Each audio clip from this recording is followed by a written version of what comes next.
અમાरे अल्पाबेन मित्रा से ये हमारा सिटी से है। तो मैं 3 महीना में કેટલી વાર ફરિયાદ કરી આજી ડેમ છે પીવાલાયક પાણી છે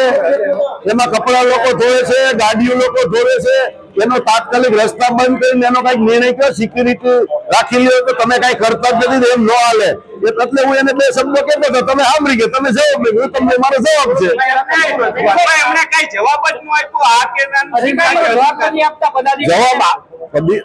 જવાબ નથી આપવા એવી વાત નથી અને મેં કીધું કે આ 2 દિવસમાં તમે કઈક નિર્ણય કરો ગમે તમને મેં કેટલી વાર કીધું કે આનો ડેમમાં જવાના રસ્તા બંધ કરી દે પીવાલાયક પાણી છે એમાં લોકો કપડા ધોવે છે નાય છે લોકો ઢોર માલકો ભેંસો બી અધિકારીએ શું કીધું ટીકર 2-4 દિવસમાં કરાવી દે મેં કરાવી દે હાલે એમ નથી અધિકારીઓ છે પદાધિકારીઓનું માનતા નથી શું કહેશો તમે પદાધિકારીને મેં કોઈને કીધું જ નથી મેં મારા પર્સનલ 2-3 વાર એને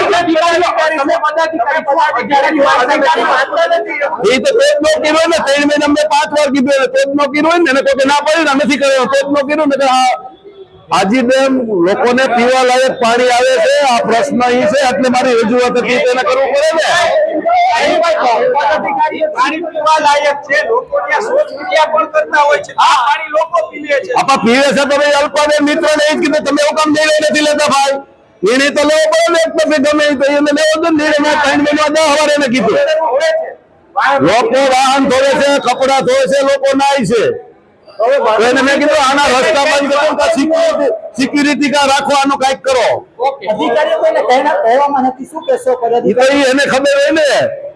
એને ખબર પડે ને કે આ કરવું પડે આ પ્રજાનો પ્રશ્ન છે આજી ડેમ લોકોને પીવા લાયક પાણી છે તો આપણે કરવું પડે દવા અમારે અમે જો કહેતા હોય તો પ્રજાનું કાંઈ ન કરતા હોય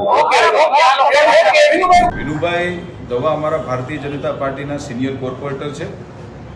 એની રજૂઆતને ધ્યાનમાં લઈ મારા ધ્યાનમાં પણ આવ્યું છે અધિકારીઓને વારંવાર કહે છે એ સંબંધિત અધિકારીને આજ બપોર પછી જ હું બોલાવવાનો છું અને વિનુભાઈ ધવાની સાથે બેસાડીને એના લોક ઉપયોગી જે કોઈ પણ પ્રશ્નો હશે એ તમામ પ્રશ્નોનું નિરાકરણની હું આપના દ્વારા ખાતરી પણ આપું છું અધિકારીઓ પદાધિકારીઓ માનતા નથી એટલે આ રજૂઆતો અવારનવાર કરવી પડે છે અધિકારી રાજ ચાલે છે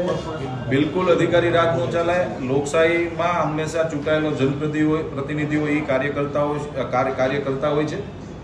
અધિકારીએ જે વહીવટી કામ કરવાના આવતા હોય છે અધિકારી વહીવટી કામ કરતા હોય છે પણ ક્યાંક ટેકનિકલ મુશ્કેલીઓ ક્યાંક ટેકનિકલ સ્થિતિઓ આવતી હોય છે જેના કારણે ક્યારેક એવું બનતું હોય છે સાર્વજનિક સ્વરૂપમાં અમે લોકો સ્વીકારીએ છીએ કે અમુક દરખાસ્તો અમુક કામોની અંદર અધિકારીઓ નથી માનતા